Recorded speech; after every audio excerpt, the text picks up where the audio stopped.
car running so we can move around.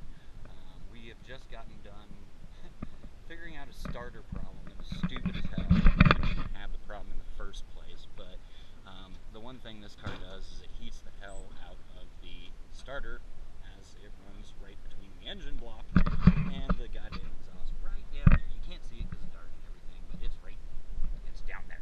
So all the wires and shit like to heat up. Likes to be stupid. So the next thing we're doing is we're getting a mini starter on it, and we're going to put a remote solenoid on it so we don't have to deal with those problems anymore. The engine you think looks stock, but it really isn't. That is an Offenhauser intake that they quit making a very, very long time ago. And Offenhauser, in my opinion, if you're going to stay naturally aspirated on an Oldsmobile, one of the best things you can do. Edelbrock makes great parts. It does have the Edelbrock Performance carburetor on there. It's a 750. I know that's pretty big for a small block Rocket 350. That's what this is, a Rocket 350. Definitely much different than the Chevrolet 350s. For instance, the rotation is opposite on the distributor compared to the Chevys. So it spins like a Ford does, even though it is a GM car. Of course, all your bolt patterns have to be BOP. For you that don't know what BOP is, it's Buick, Pontiac, and Olds. So transmission patterns, everything like that has to be BOP. But this is my pride and my love. And just a quick little walk around of it. I'll start it up for you guys here in just one second. Cool Oldsmobile marker lights, man.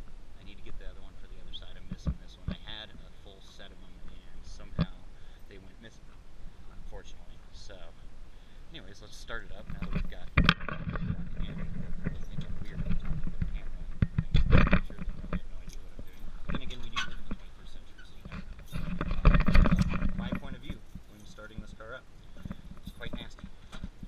sounds amazing. Yeah, we just got done taking all this apart, so it doesn't fit quite the way it was before, but here we go.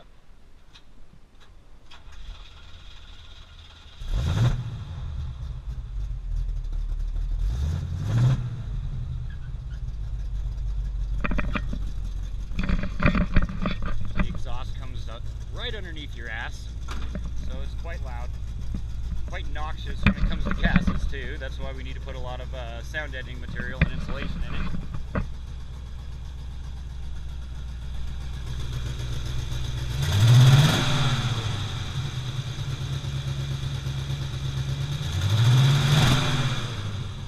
It's missing a little bit still, but we just got it started again. It's been sitting for a while, so I'm going to go through the plugs and wires.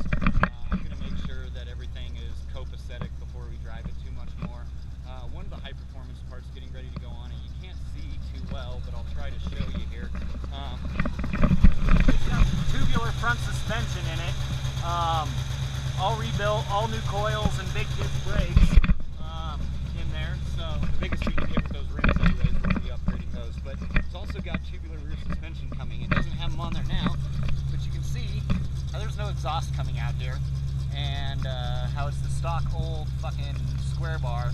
So that's all going to be adjustable and tubular, much lighter. As you can tell, this car's been on a lot of Jenny Craig as is. We got rid of any unnecessary weight that I've found since building this. The exhaust actually comes out way back there, if you can see, right underneath the seat, like I was saying.